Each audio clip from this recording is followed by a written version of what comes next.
Позиции чеченской вооруженной оппозиции на юге и юго-востоке республики, традиционных регионах, где позиции чеченских сепаратистов, в особенности в военном отношении, традиционно сильны.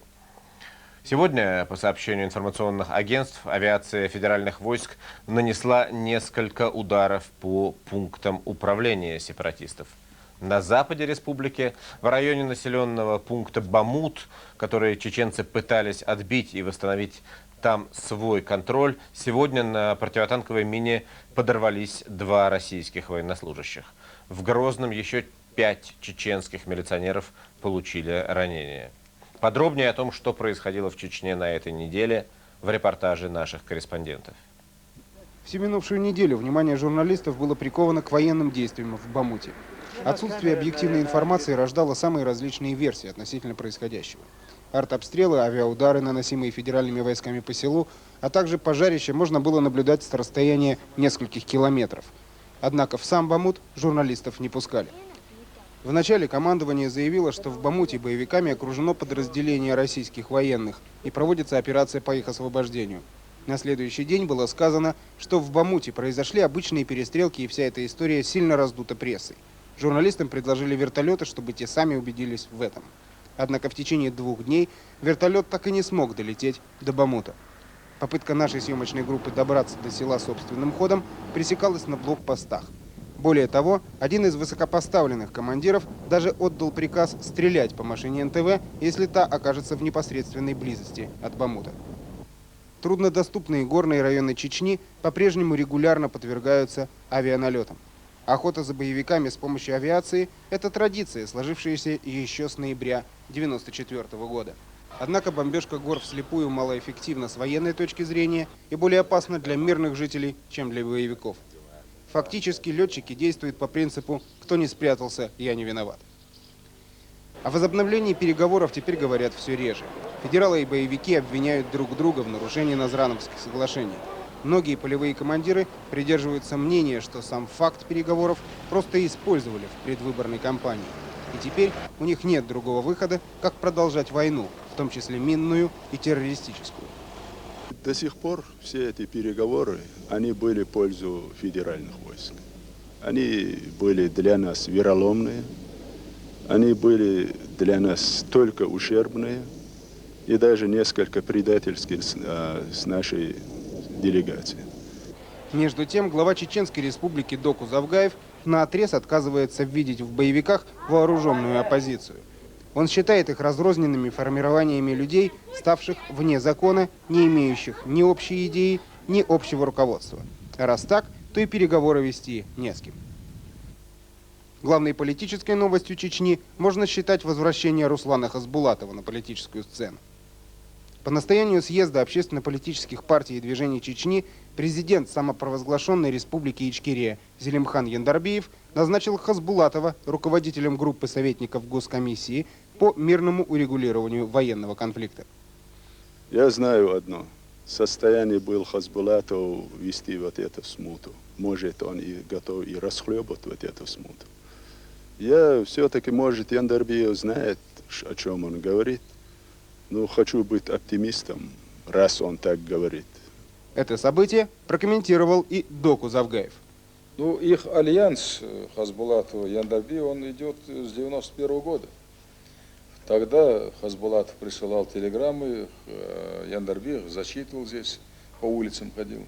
То есть у них альянс оттуда идет. Ну, наверное, сейчас, как говорится, круг замкнулся еще раз. И теперь уже в порядке благодарности Яндарбиев его, видимо, назначил руководителем группы своих консультантов. Я так могу только прокомментировать. Долг платежом красен. В то время, когда Завгаев произносил эти слова, в центре Грозного шел многолюдный митинг. Под лозунгами «Свобода или смерть» и с портретами Джохара Дудаева люди требовали немедленного вывода войск из республики. Это происходило в пятницу. А в субботу вечером у здания правительства взорвалась бомба. К счастью, никто не пострадал. Илья Канаин, Владимир Макаров, Владимир Молчанов, Михаил Колосов. Телекомпания НТВ из Чечни. Специально для программы «Итоги». Угрозы со стороны террориста Салмана Радуева, последовавшие за новыми боями в Чечне, неудавшийся, к счастью, теракт на железнодорожном вокзале в Волгограде, позволили многим сделать вывод о том, что Россия постепенно вступает в эпоху терроризма. Насколько верно это утверждение? В этом попытался разобраться наш корреспондент Андрей Черкасов. Чеченская война, похоже, постепенно выходит из-под контроля московских государственных мужей. Разговоры о новых операциях, о том, что необходимо додавить, звучат все громче, перебивая уже надоевшие всем пустые слова о готовности сесть за стол переговоров. Командование федеральной группировкой войск еще несколько недель назад только сквозь зубы, называющее руководство чеченской оппозиции бандитами, теперь получило карт-бланш. И язык у генералов один – фронтовая авиация до установки залпового огня «Град». В течение всей прошедшей недели российские части без передышки наносили удары по населенным пунктам многих районов республики. Результат все тот же – десятки убитых и покалеченных с обеих сторон. Намечавшиеся встречи ради прекращения боевых действий срывались. Все списывали на технические причины. Зато в нанесении бомбовых и ракетных ударов техника не подводит. Войдя во вкус, генералы, уже не оглядываясь на Москву, впервые столь открыто заявляют, что будут разговаривать с оппозицией только о безусловной сдаче оружия и возвращении пленных. Генерал Куликовский, ныне замещающий Тихомирова, продолжает дело своего предшественника. Его слова о необходимости уничтожить врага, желание дойти до победного конца, даже если для этого потребуется еще 1 год боев, не вселяют оптимизма по поводу скорейшего завершения Кавказской войны. Я полагаю, что Кремль попустительствует этой политике. С кем бы не персонифицировать сейчас вот это военное начало в Кремле, с главнокомандующим, либо с кем-то из его заместителей и помощников, Кремль нельзя считать не отвечающим за эту войну. Все равно Кремль, на него ложится бремя этой ответственности, хотя я полагаю, что генералы и вообще военные выходят из-под контроля гражданского общества. Стоит ли теперь ограничивать события только рамками одного Кавказа? Или результаты наведения конституционного порядка уже чувствуются далеко за пределами непокорной Чечни? Возобновление активных боевых действий сопровождается началом нового витка войны – террористического. Привыкшие узнавать о взрывах в метро или автобусах только из международных новостей, российские граждане пока воспринимают сообщения о терактах в московских троллейбусах и бомбах в поездах с волнением, но без паники. Правда, это только пока. Судя по новым угрозам недавно воскресшего у полевого командира Салмана Радуева, акции устрашения и диверсии будут продолжены. Мы уже практически реализовываем то заявление, которое сделали. Начали широкомасштабную железнодорожную войну против России. Несостоявшийся взрыв в Воронеже, это было на 2-й день после нашей встречи. Я беру на себя ответственность, это была моя команда. То, что этот взрыв не состоялся, это просто Аллах еще раз пожалел этот железнодорожный вокзал. И пусть нас не объявляют террористами. Железнодорожные вокзалы России – это военные объекты. Да, военные объекты, потому что через них продвигаются военные эшелоны. На этой неделе практически каждый день начинался сообщением о взрыве в вагоне или обезвреженной на вокзале бомбе. В четверг в поезде Астрахань-Волгоград сработало взрывное устройство. Глядя на вывернутый наизнанку вагон, с облегчением вздыхаешь, узнав, что жертв нет. Правоохранительные органы вновь говорят о чеченском следе. В этот же день скорый поезд Саратов-Москва был остановлен после звонка неизвестного с предупреждением о заложенной в составе бомбе. Угроза взрыва оказалась ложной. Пятница. На вокзале в Астрахани, в воинском зале, опять обнаружена пластиковая взрывчатка, соответствующая 300 граммам тротилового эквивалента. Радуев, опасно играющий на своей популярности, кассеты с его выступлением уже на расхват в чеченской столице, без боязни предупреждает россиян. Откажитесь от путешествий по железной дороге и будьте подальше от вокзалов. Я предлагаю вам немедленно отказаться от услуг железнодорожных вокзалов. Всех железнодорожных вокзалов. Они представляются нам как военные объекты. Мы будем наносить удары по всем железнодорожным вокзалам России. Это я вам ответственно заявляю. По всем железнодорожным вокзалам России будем наносить удары. Бесконтрольность чеченской войны просматривается не только в Москве, но и в самой республике. То, чего так боялось руководство оппозиции, разобщенности между командирами сопротивления, стало очевидным. И хотя Радуев отвергает все разговоры о разногласиях, уверяет, что полностью подчиняется Яндарбиеву и Масхадову, резкие отзывы последних о террористе подтверждают обратное. Не успел полевой командир взять ответственность за диверсию в Воронеже, как со стороны преемника Дудаева последовало официальное опровержение. Министр печати и информации Ичкерии Мавлади Удугов объясняет поведение и слова Радуева эмоциональным стрессом. Опасения по поводу того, что внезапное появление кизлярского террориста дискредитирует руководство боевиков, оправдываются. Яндарбиев всячески открещивается от взрывов и старается как можно громче прояснить свою позицию – осуждение любых форм террора. Но его не слышат или не хотят слышать.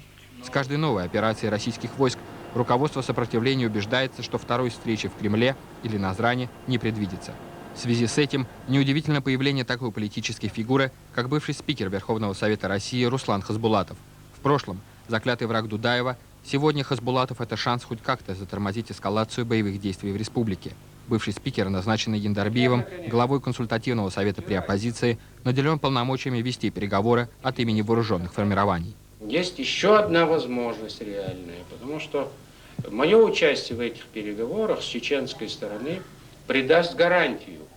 Я знаю, как обеспечить и гарантировать выполнение соглашений с чеченской стороны. И здесь никакие Радуевы не помешают этому. Москва, не способная забыть поведение бывшего руководителя столь непослушного парламента, не торопится включать его в переговорный процесс и уж тем более поручать ему роль посредника. Кремль не отвергает кандидатуру Хасбулатова, но четко указывает место, на которое может рассчитывать миротворец. Выше совместной работы с московскими консультантами по чеченскому конфликту ему не подняться.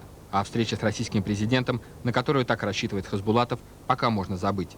Можно забыть о мирных инициативах и со стороны нового секретаря Совета Безопасности Александра Лебедя. Человек, обещавший остановить войну, молчит. Сроки его визита в республику постоянно переносятся. Александр Иванович никак не может разобраться в ситуации. Возобновление активных боев делает ее более запутанной. Странно звучат заявления Лебедя о прекращении крупномасштабных действий в республике. Его слова о том, что корни этой войны в Москве, остаются только словами. В обществе такая медлительность секретаря Совета Безопасности вызывает, если не раздражение, то сомнение в способностях многообещающего политика. Разрешить чеченский конфликт, подобно Приднестровскому, генералу Лебедю вряд ли удастся. Тактика кнутом и пряником, сработавшая на правом берегу Днестра, бесполезна в горах Чечни. Вопрос, кто может, если не прекратить, то хотя бы затормозить конфликт, остается без ответа. Складывается впечатление, что президент Ельцин, набирающий силы после избирательной кампании, отошел от решения самого главного вопроса сегодняшней российской политики. То, что нам говорят или нам рассказывают, что он держит под постоянным контролем эту проблему, что-то не похоже. Я, как военный, знаю, когда и что происходит, когда эту проблему держит высший руководитель страны. Возможно, эта проблема находится под контролем у определенной группы политиков, у определенной группы, скажем, военных. То есть наш руководитель страны получает информацию не непосредственно, а опосредственно через кого-то. И решения идут опосредственные. Говорят, желание – половина успеха. Но пока стремление договориться не дотягивает даже до четверти. На следующей неделе федеральные войска продолжат свои спецоперации. А российским гражданам пора привыкать, что эхо Кавказской войны может отозваться в 2 шагах. Андрей Черкасов, НТВ. Многие сейчас говорят о том, что перемирие в Чечне имело силу для генералов лишь на время предвыборной кампании.